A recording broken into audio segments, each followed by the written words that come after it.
Well, good evening and welcome to Tucker Carlson Tonight. Kind of an amazing story to bring you. Newly released surveillance from the Parkland, Florida shooting has just been released. It shows former Deputy Scott Peterson, the person in charge of protecting the building, arriving outside at the moment that Nicholas Cruz was conducting his rampage. Peterson then stood around for several minutes as the shooting occurred and did nothing. 17 died. Also, documents just obtained by Judicial Watch show how egregious this failure was, Peterson's failure. Training manuals from the Broward County Sheriff's Office explicitly instruct the first officers on the scene to confront the shooter. Of course, that didn't happen, just the opposite. Tom Fitton is the president of Judicial Watch, and he joins us tonight. Tom, great to see you. Hey, thanks. So there was some confusion when we first learned that this deputy in charge of protecting the students, there was some speculation that perhaps he'd been told not to, or that the department required him to wait for backup. Not true. No, the manual says he may go in, and the training materials that we obtained under the Florida Sunshine Law, the classes and the materials show you're instructed to try to stop the shooter as soon as you're able, whether you're one deputy, two deputies showing up, 3 or 4. And the language is pretty striking. They say every time you hear a shot, you can presume another person is being killed.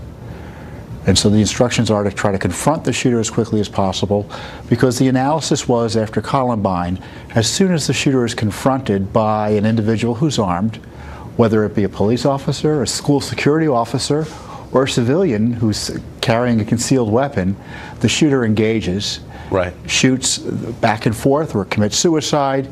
Either way, the shooting of innocent stops. And it's upsetting to read these documents knowing what actually happened that day, and it shows a failure by Broward County Sheriff's Department either to properly train his officers, or in the case of maybe the current officer who had to resign in disgrace, obviously he ignored the training if indeed he followed it. So this wasn't some hidden thing. This wasn't esoteric. It was in the training manual. And I think that's relevant because Sheriff Israel, in the days after the shooting, went to the CNN gun control rally and sat on the stage and blamed armed citizens, blamed the middle of the country basically for what happened, and never mentioned the failures of his deputy. But he must have known that this was the protocol. Wouldn't he have known that? That's right. And other deputies arrived, and they didn't go into the building as quickly as they should have either. And they talk about if you have 4 deputies go in, you're supposed to form up in a quad, they call it, a diamond formation, and go in and confront the shooter. It's, so there were, just to be clear, I think there were 4 deputies outside armed during the shooting, and correct? Who did not immediately enter the building. Peterson was there, 3 others showed up, and it took them a bit to enter the building. And Peterson should have been there immediately. He could have gone in by himself. Another deputy arrives. They could have gone in together. They recommend if you go in together, there's a technique for approaching a shooter if you're just a 2-man team. What's frustrating about this, you see this material and you recognize what the failure was in Parkland that led to the needless deaths. Yes. And we suffered through these ridiculous demonstrations yesterday. They weren't ridiculous. I mean, kids, fear for their safety. They came out and said what they thought. But it has nothing to do with what the situation in Parkland was, which was a failure of law enforcement to follow their own protocols to protect innocent civilians.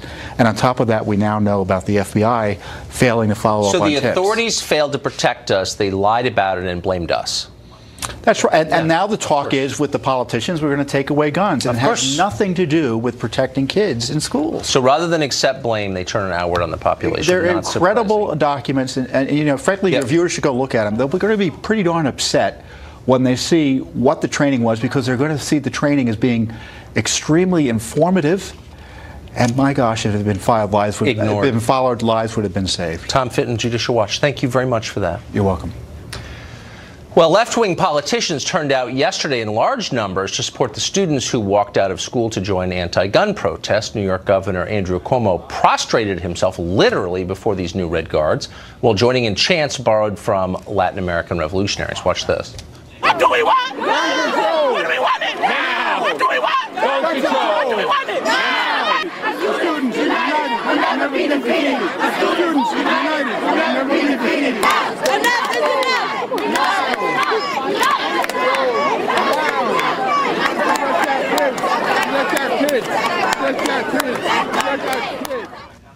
That was not the CNN anchor. That was his rhythm-challenged brother, buffoon. Senator Bernie Sanders participated as well, by the way. Young people here demanding that we have the courage to take on the NRA, to pass common sense gun safety legislation that the vast majority of the American people want. It is a beautiful day, and these are beautiful young people. Do you think? So Sanders and Cuomo attended these rallies, but they didn't go alone. They were escorted by bodyguards paid for by you who went to protect them. Those bodyguards were armed, of course, with guns. Cuomo's bodyguards allowed to carry more than 10 rounds in their magazines. Now, if you wanted to protect yourself in the same way in New York, you'd be thrown in prison, and some people, of course, already have been. There's no ambiguity here. In a republic, and we're supposed to live in one, the rulers cannot hold themselves to standards different from the ruled. They're not nobles, they're citizens, just like you and me. You can't surround yourself with an armed retinue and then tell the rest of us we don't have a right to defend ourselves. That's worse than flying your private jet to accept a climate change award. Ethan Behrman is a radio show host in California, and he joins us tonight. So, Ethan, it seems pretty simple. I'm actually not calling for disarming bodyguards. I think the threats out there are real. I happen to know that they are. I'm just hoping that we can have the same standard for our rulers and the ruled. If I can't have a magazine that holds more than 10 rounds, why do Andrew Cuomo's bodyguards, whom I'm paying for, get to do that? Interestingly enough, I was not aware that his bodyguards did. I know in the case of Bernie Sanders, those were standard law enforcement issued sidearms that were 10-round magazines. They're not 10-round magazines. Hold on, wait. I'm not bragging, but I do actually know about this. A Glock mag has more than 10 in it. They don't have 10-round magazines. They have magazines bigger than you're allowed in New York if you're non-law enforcement. So we're paying their bodyguards that's to Cuomo. Carry. No, okay, they're not allowed in New York. They're allowed in Vermont. I'm just saying all law enforcement. They don't limit their rounds in their magazines. Why would they do that? That's insane. But they're asking that we do it, even as we pay for their bodyguards to be better armed. How does that work? Yeah, I actually kind of agree and disagree with you. So first off, Andrew Cuomo's bodyguards should be stuck with the same limit that we are calling for, which is a 10-round magazine. Other than special teams for law enforcement, like SWAT teams and whatnot, they'll have very special circumstances that they would have greater round magazines at their disposal for specific situations. But the average law enforcement officer should be carrying a 10-round magazine, just like we would call for anybody else in a standard semi-automatic configuration. What do you think they'll do something wrong with it? I mean, I'm actually not arguing to disarm the police. I'm arguing to let people I'm not either. Have the same protection that their rulers, that their politicians have, whose salaries we're paying. Why would you want to, in effect, lower the effectiveness of a bodyguard?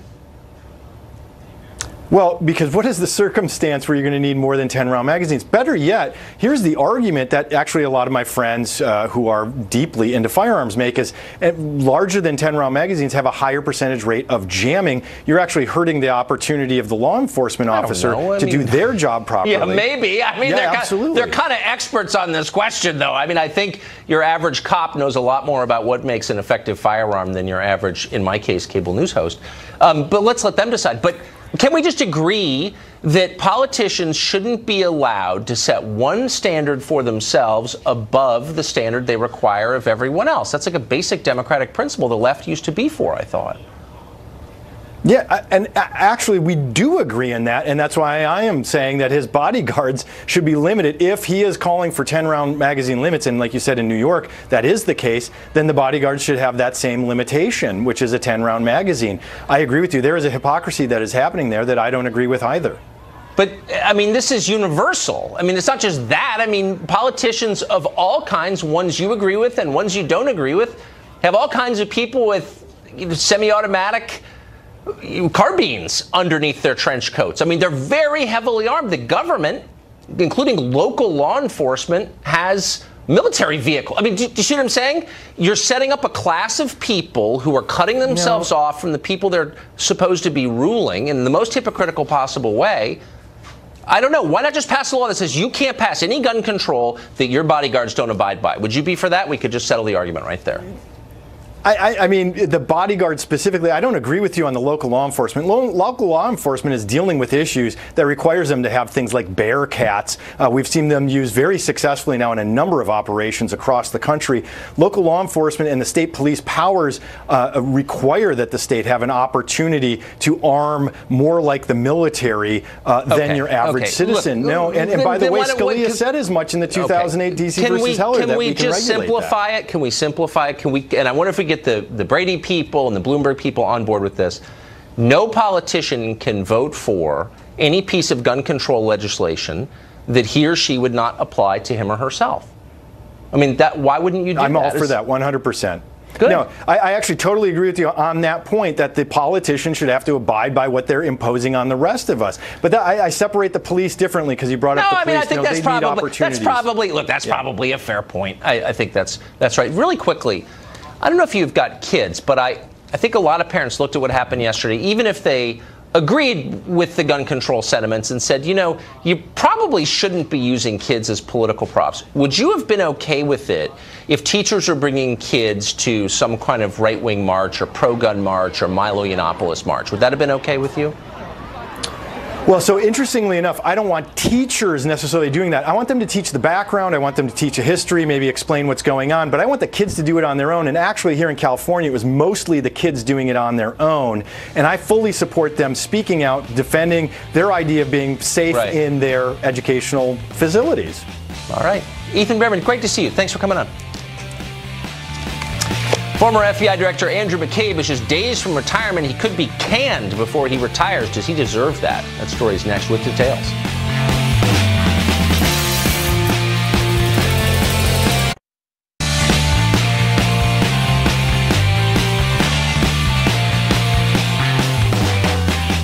The FBI's Office of Professional Responsibility has recommended that former Deputy Director Andrew McCabe be fired from the Bureau for serious misconduct.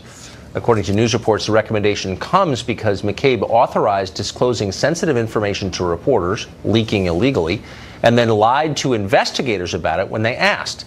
McCabe has already announced his retirement, which is set to take effect on Sunday. If he's fired before then, he could lose some of the benefits he is due from the federal government, tax dollars. Joe DeGenova is a former U.S. Attorney for the District of Columbia, and he joins us tonight. Joe, thanks for coming on. So I just wanted to, I want to clear the air on this specific question. I'm not an expert. I'm watching that lady in the afternoons over at MSNBC scream about how this is immoral to punish this guy. Has he done something worth punishment, do you think? He's done a number of things worth punishment, including careening through obstruction of justice by, from the beginning of the Trump campaign, doing everything he could to exonerate Hillary Clinton in the email server case corruptly. And then, if Hillary didn't win the presidency, to figure out a way to falsely claim that Donald Trump had committed a crime. Even though that's not what he's being fired for, that's certainly ultimately what he should be assigned responsibility for. He should be fired. He should have been fired a long time ago. And if he loses some of his benefits, that's good for the country. It's the least that can be done to him. What are the consequences of having high-level law enforcement officers who have the power of life and death over the rest of us lying, caught lying? What does that mean for us?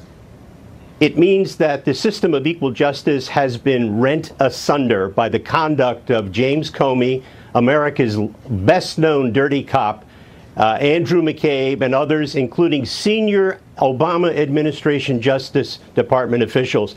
This is a moment in history that has sullied the reputation of the FBI and the Department of Justice, and deservedly so. Every one of these people should be put in a wanted poster at a post office, even though they may never be arrested. What they have done to the department and the FBI is undermine the confidence of the American people in federal law enforcement. It is disgraceful, and it all stems from their animus toward President Trump. It is despicable. So the media are supposed to be watchdogs, ever vigilant against the abuse of power. This would be a profound abuse of power if true. Why are they making excuses for it, do you think? They're making excuses for it because they, like Comey and McCabe and the senior Obama DOJ people, hate Donald Trump. And they believe that anything including violating every known standard of federal law enforcement, is justified to either keep him from office or, if elected, take him out of office. It is one of the worst moments in the history of American law enforcement, and the shame is on Comey and everybody associated with it. So as a procedural matter, if an FBI official is caught lying to internal investigators, to their IG or whatever department within the Bureau did the investigation, isn't that just prima facie cause for firing right there? It is, and it's also a violation of the false statement federal statute, and it's a crime. Huh, because it's a crime for you or me to lie to the FBI, correct? It is indeed, and it's a crime for Mr. McCabe to do so. So Mike Flynn has seen his life destroyed because he lied to the FBI, supposedly. He pled to it. McCabe lies to the FBI, and what's-her-name over at MSNBC screams about how he might be punished for it. Unbelievable. The people in the media have given up on being objective or caring about anything than hating Trump. Shame on them. Yeah, I mean, rule of law, kind of bigger than Trump, I would say. Anyway, Joe, thank you. Great to see you. My pleasure. A group of immigrants to this country is suing the Trump administration. They claim they can't be deported because it would be racist. An ACLU attorney who supports them joins us next.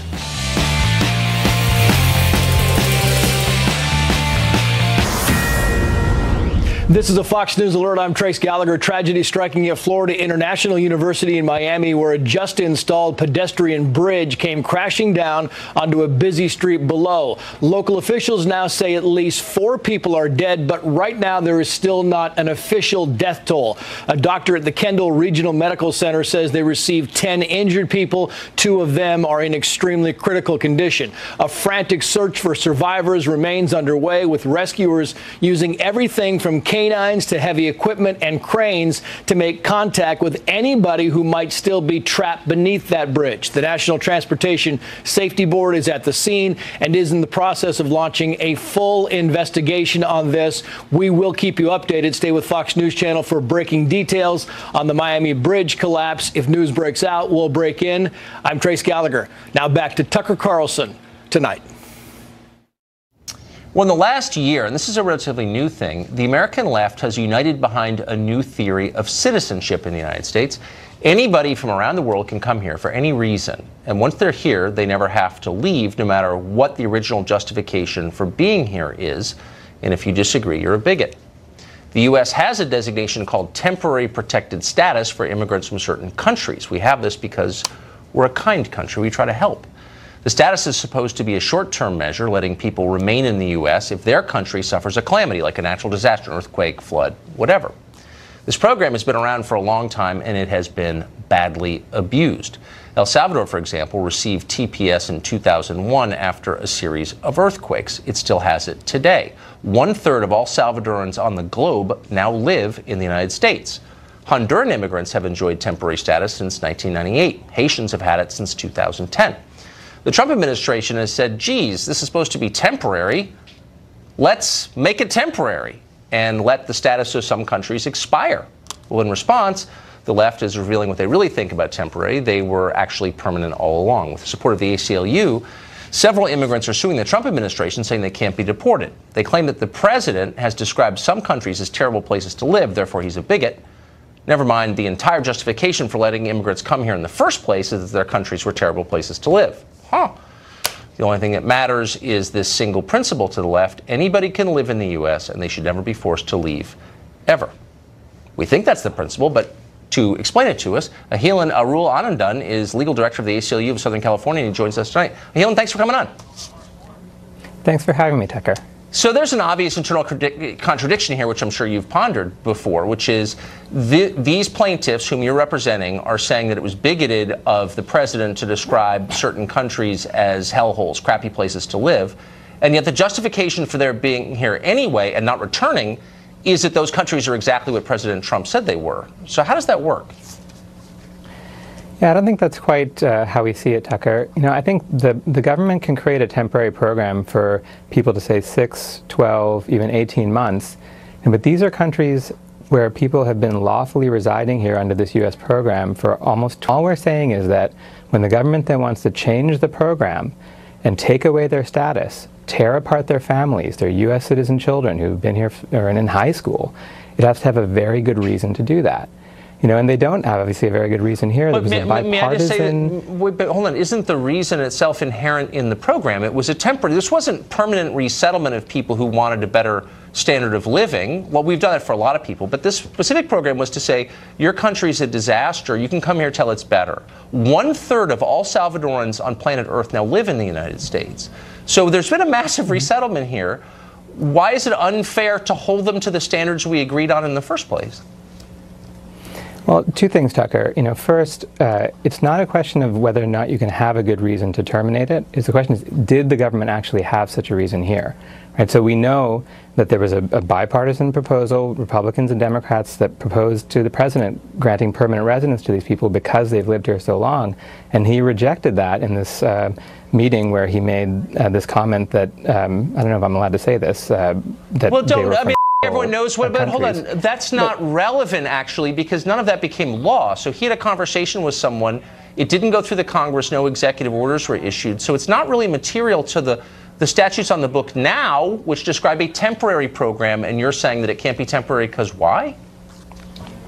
No, it definitely can be temporary, Tucker. Our point is this: once it's happened for a long time, right? So, and some of our plaintiffs are not just immigrants, right? There's like the 14-year-old high school student born and raised in Northern California who's studying government, who's studying the Constitution, who knows that the Due Process Clause protects persons and not just citizens. She now has to either leave the only country that she's ever known to go live with her parents in El Salvador, or her family has to be broken apart. There's 100,000 other children in the same position. I mean, look, you're not going to surprise me with stories about people suffering, because a lot of people are suffering, including millions of American citizens, and I feel sorry for all of them, immigrant and American alike. That's not really the question. The question is what's the best for the country. But the question also unresolved, which you have not yet answered, is, are they saying either that it was racist to describe their home countries as terrible places, or are they saying that their home countries are terrible places and that's why they can't go back? You can't really say both, can you?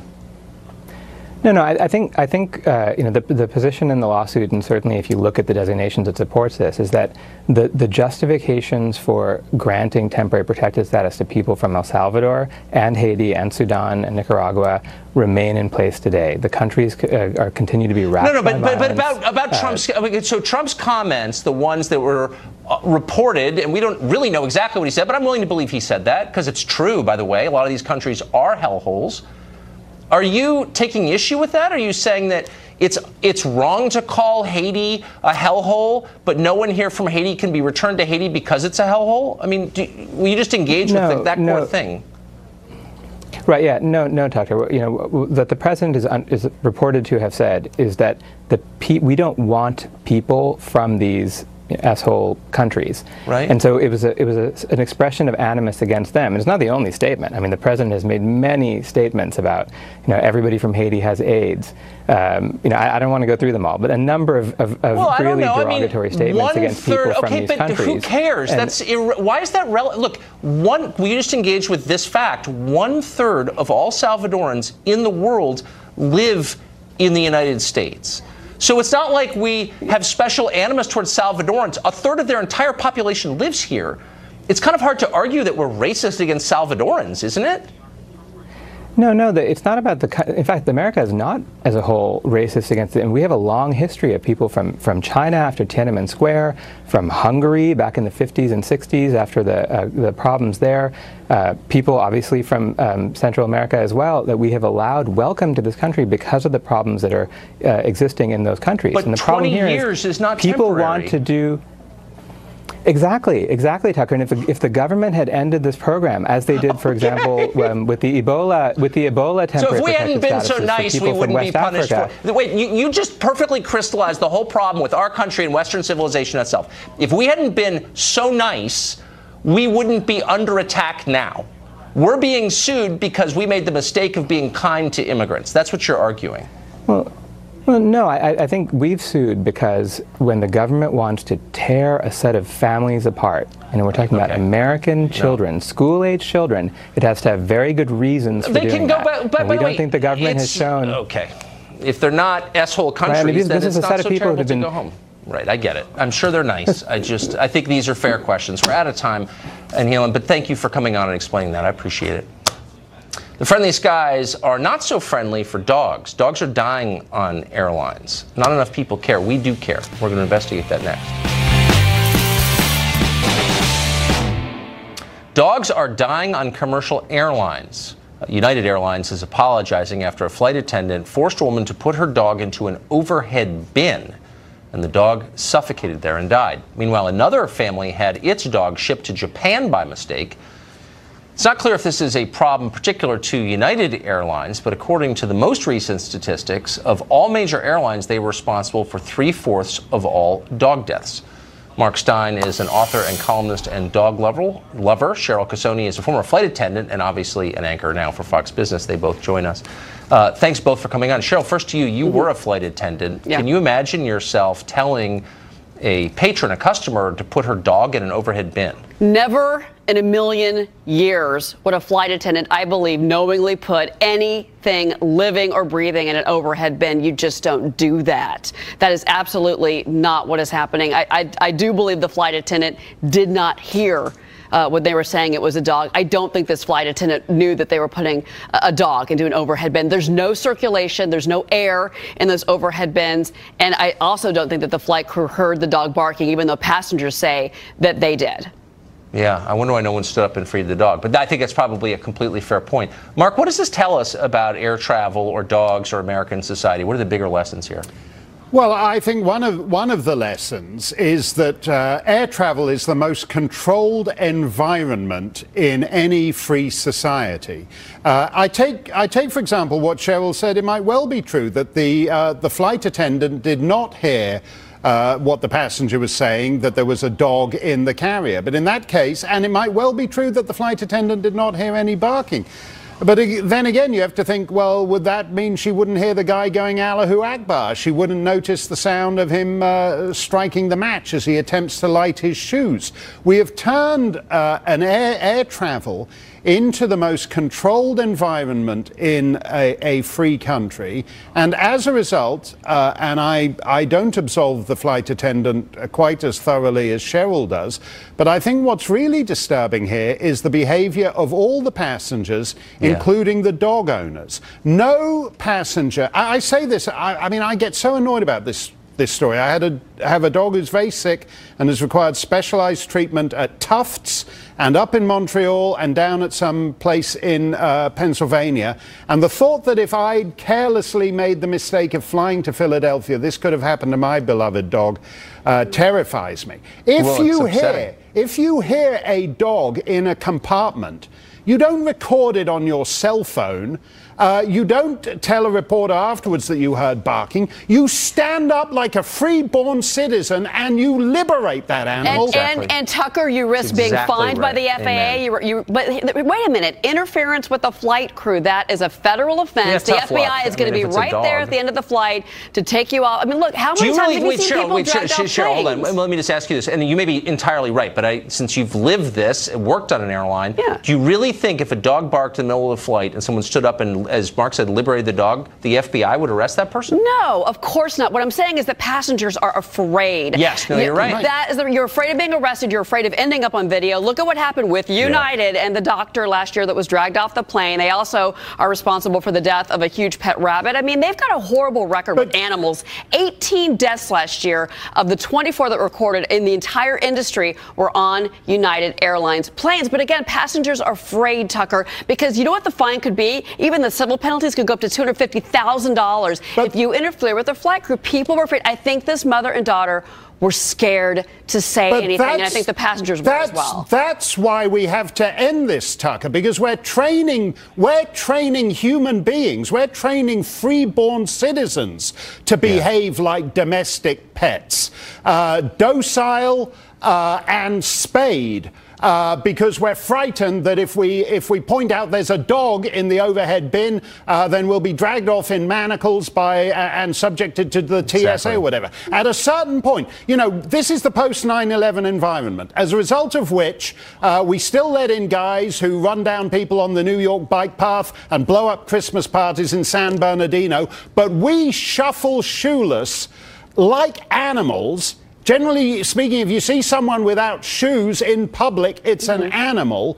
We have turned ourselves into animals in this post 9/11 environment. God, that's so true. Cheryl, really quickly, how does an airline send someone's dog to Japan?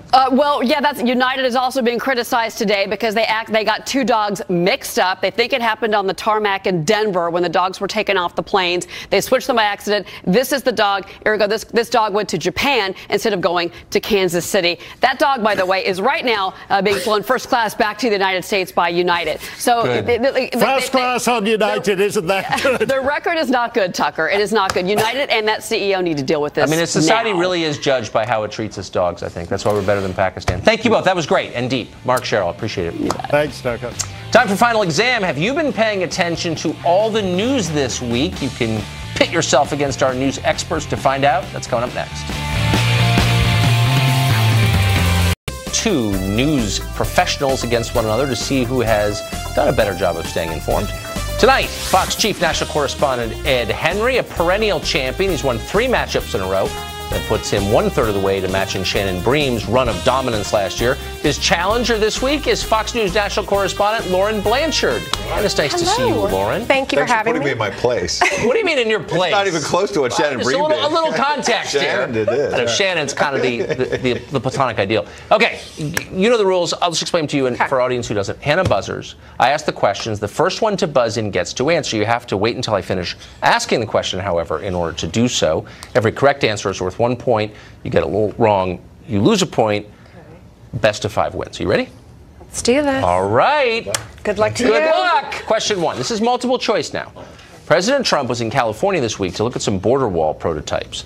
The president said the top of the wall needs to have a certain design feature to keep out aggressive climbers. What kind of design does he want? Is it A, the need to be round, B, need to have barbed wire, or C, need to be covered in spikes? Lauren. He wants it to be see-through, but he wants the top of it to be round.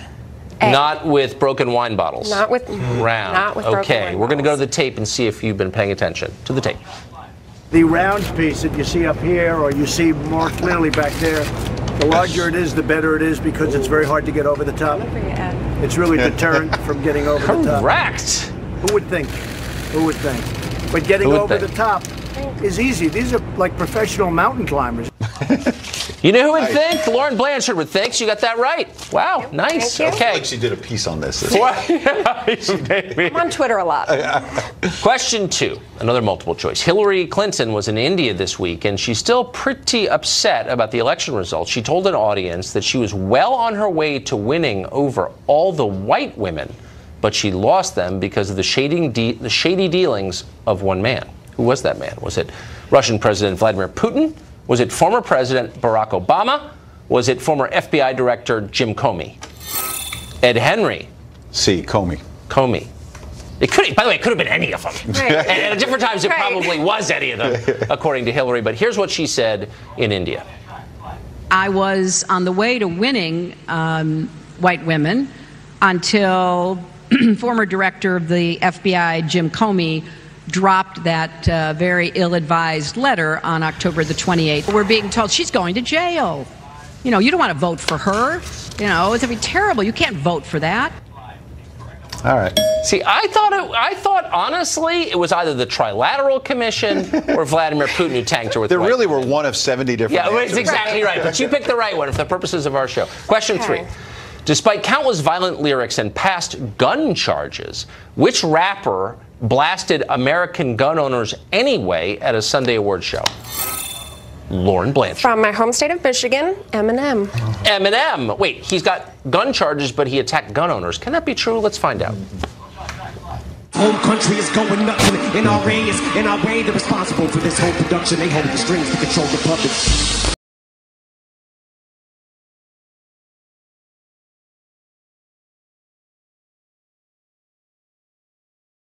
I'm not buying his new album now. But you were right. Boy, the hypocrisy alarm just went off. I'm starting to sweat. Unbelievable. Okay, so I'm not even. It's 2-1. Okay. All right, Ed. Here's your chance. Question 4. Amazon, the company, claiming its latest victim. Which iconic brick and mortar chain is now closing all of its stores because of making no money? Oh, Lauren Blanchard again. Toys R Us. They're closing or selling off all of their U.S. stores. I don't believe you, but let's check the tape. Is it Toys R Us? Toys R Us, and it's going out of business. If you do have a gift card, use it up immediately because once the store closed down, that is usually it. But Toys R Us did inform employees yesterday that it would be closing up all of its nearly 800 stores here in the United States. Man, we hear a lot about the blue wave. You are the blue wave. By the way, a Michigan graduate. Michigan grad. Final question. Lab results show that after a year in space, astronaut Scott Kelly is no longer identical to his identical twin brother Mark. There's now a major biological difference between the two of them. What is that difference? Lauren. It's DNA. Their DNAs are now different. That can't be right. It is right. You make stuff up. You come on the show. Their DNA can't be different. It is. One of them is 2 inches taller now. Let's check the tape. A groundbreaking new study, NASA scientists found that Kelly's DNA had been altered when he came back down to Earth. 7% of Scott Kelly's genes did not return to normal following his return to Earth 2 years ago, suggesting that now the identical twins are no longer completely identical. Ed, if it's any consolation, she would have just whipped me. I couldn't have handled that. You know what? You kept your dignity in the face of that onslaught. You are the new winner, and you get our Eric Wemple mug. Well, shoot. It's a Tucker mug. But it's Eric Wemple of the Washington Post. And it's you. Yeah, I'm on one side. He's facing his Waterloo on the other. Drink coffee with it with pride, knowing that you were the winner of this week's final exam. It is great to see you. Congratulations. And I know you'll be back. I couldn't even keep up. I know, but we're going to see you again, I know for a fact. That's it for final exam this week. Pay attention to the news all week. And tune in on Thursday to see if you can win.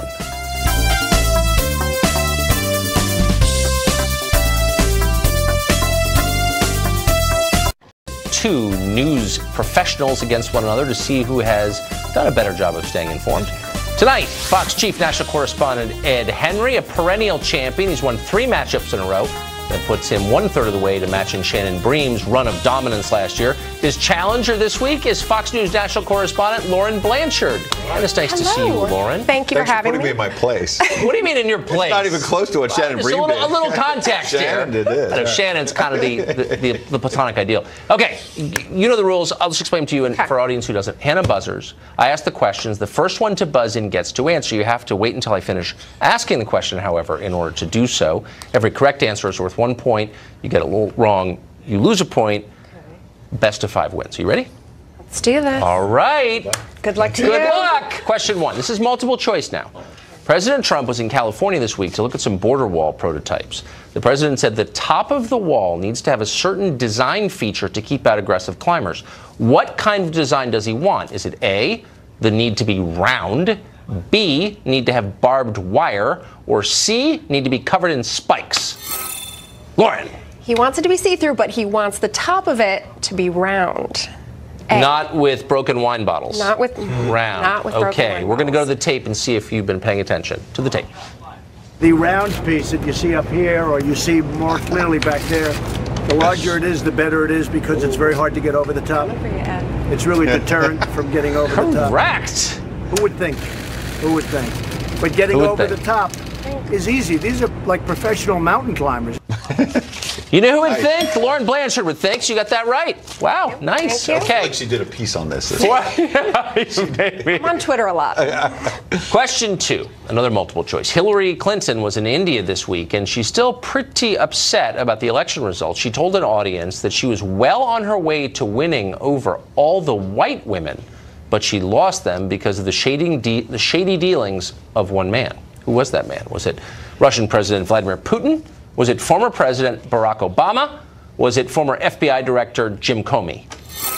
Ed Henry. C. Comey. Comey. It could, by the way, it could have been any of them. Right. And at different times, it probably was any of them, according to Hillary. But here's what she said in India. I was on the way to winning white women until former director of the FBI, Jim Comey, dropped that very ill-advised letter on October the 28th. We're being told she's going to jail. You know, you don't want to vote for her. You know, it's going to be terrible. You can't vote for that.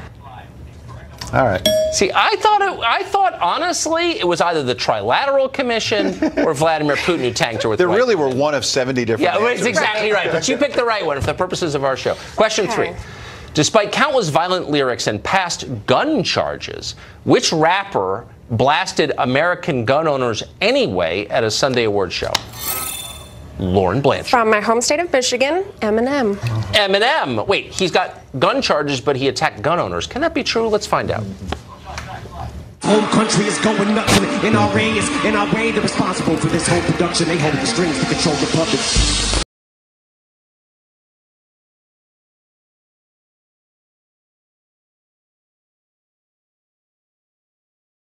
I'm not buying his new album now. But you were right. Boy, the hypocrisy alarm just went off. I'm starting to sweat. Unbelievable. Okay, so I'm not even. It's 2-1. Okay. All right, Ed. Here's your chance. Question 4. Amazon, the company, claiming its latest victim. Which iconic brick and mortar chain is now closing all of its stores because of making no money? Oh, Lauren Blanchard again. Toys R Us. They're closing or selling off all of their U.S. stores. I don't believe you, but let's check the tape. Is it Toys R Us? Toys R Us, and it's going out of business. If you do have a gift card, use it up immediately because once the store closed down, that is usually it. But Toys R Us did inform employees yesterday that it would be closing up all of its nearly 800 stores here in the United States. Man, we hear a lot about the blue wave. You were the blue wave. By the way, a Michigan graduate. Michigan grad. Final question. Lab results show that after a year in space, astronaut Scott Kelly is no longer identical to his identical twin brother Mark. There's now a major biological difference between the two of them. What is that difference? Lauren. It's DNA. Their DNAs are now different. That can't be right. It is right. Well, you make stuff up. You come on the show. Their DNA can't be different. It is. One of them is 2 inches taller now. Let's check the tape. A groundbreaking new study, NASA scientists found that Kelly's DNA had been altered when he came back down to Earth. 7% of Scott Kelly's genes did not return to normal following his return to Earth 2 years ago, suggesting that now the identical twins are no longer completely identical. Ed, if it's any consolation, she would have just whipped me. I couldn't have handled that. You know what? You kept your dignity in the face of that onslaught. You are the new winner, and you get our Eric Wemple mug. Well, shoot. It's a Tucker mug. But it's Eric Wemple of the Washington Post. And it's you. Yeah, I'm on one side. He's facing his Waterloo on the other. Drink coffee with it, with pride, knowing that you were the winner of this week's final exam. It is great to see you. Congratulations. And I know you'll be back. I couldn't even keep up. I know, but we're going to see you again, I know for a fact. That's it for final exam this week. Pay attention to the news all week. And tune in on Thursday to see if you can win